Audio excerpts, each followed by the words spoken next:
Jean-Paul Sartre's major philosophical works are notoriously difficult to read. This is true of his central philosophical work, Being and Nothingness, and of the enormous tomes that he wrote toward the end of his life that no one, just about, except a few scholars, ever reads. But unlike the other most influential existentialist of the 20th century, Martin Heidegger, Sartre was capable of writing simply and clearly. Sartre's clearest explanation of his own philosophy appears in a little public lecture he gave in 1946 called Existentialism is a Humanism.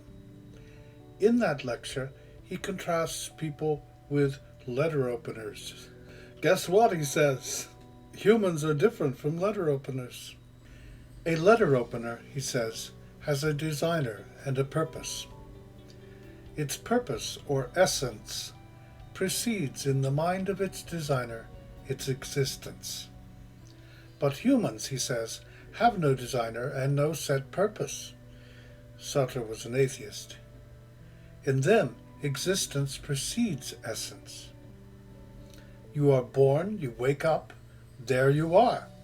But at your core, there is no preset, given self-definition, no pre-existing purpose, for example. Instead, at the core of your being, there's this nothingness. You want to be something, to have a purpose, but because you are at your core, a nothingness, there is no reason why you should choose any particular thing to define you, any particular way of being in the world.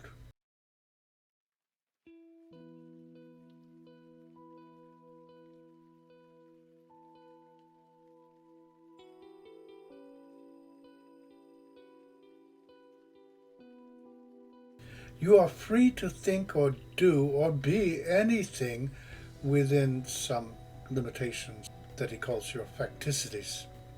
You are so free, Sartre says, that you are a freedom. In this respect, according to Sartre, you are very different from stuff in the world. In Being and Nothingness, he cleaves the world into the being of things like rocks and car keys, which he calls being in itself, être en soi, and the being of people, which he calls being for itself, être pour soi. His basis for this distinction is the good old-fashioned Aristotelian theory of natural kinds. According to this theory, things have essential or defining qualities and non-essential or contingent ones. If it quacks like a duck and is living and has webbed feet and so on, all those things essential to duckiness, then it's a duck. But characteristics like the location of the animal and the color of his feathers, those are not essential defining characteristics of duckiness. They are contingent characteristics, non-essential ones. Okay, that's Aristotle.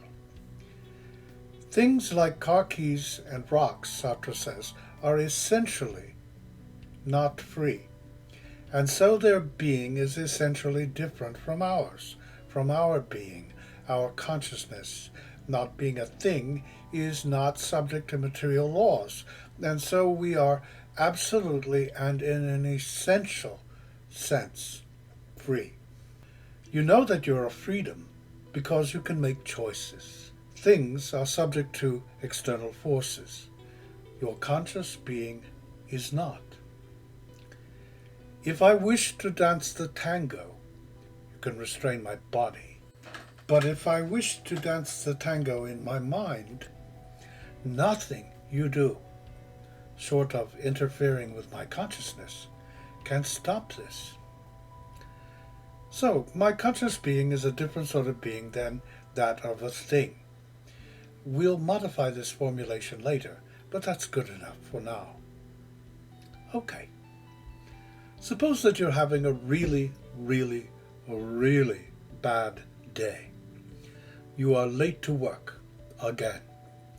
Your boss is sick of this kind of thing and cans you. You put your things in a box and go to call an Uber to take you home. But in the trouble and confusion of losing your livelihood, you've misplaced your phone, on which you have your entire life. Okay, you find the phone. On it is a text message. You are being audited by the IRS. They think that you owe them $10,000 due to an error made over several years in tax forms by your former employer. Here's the thing. Because you are free, because you are a freedom, you could absurdly make the choice to feel at that moment joy. Joy. You are that free. Sartre's pal Albert Camus put it this way in the myth of Sisyphus. Sisyphus is condemned by the gods to roll a boulder up a hill in Tartarus. While he's pushing the boulder, he's not thinking about how much he hates this. It takes everything in him to push that boulder. He has this total focus on the boulder. Every time he gets to the top, the boulder rolls back down, and then he has to start all over again, pushing it up the hill. But here's the thing, Camus says. At the top of the hill, Sisyphus is entirely free, not to curse his fate, but to feel instead absurd joy. Why? Because he is essentially free. He is not essentially contingent on external forces. This freedom has a price, though, according to Sartre. Because you are essentially free, there is no particular reason for you to do anything or be anything, and for this reason, our kind of being is not only essentially free, but also essentially absurd, and in the end, meaningless, Sartre says. He says, man is a useless passion. Cheery guy, this Sartre. Okay, in the next talk, we're going to explore more about what Sartre means by our freedom and our nothingness.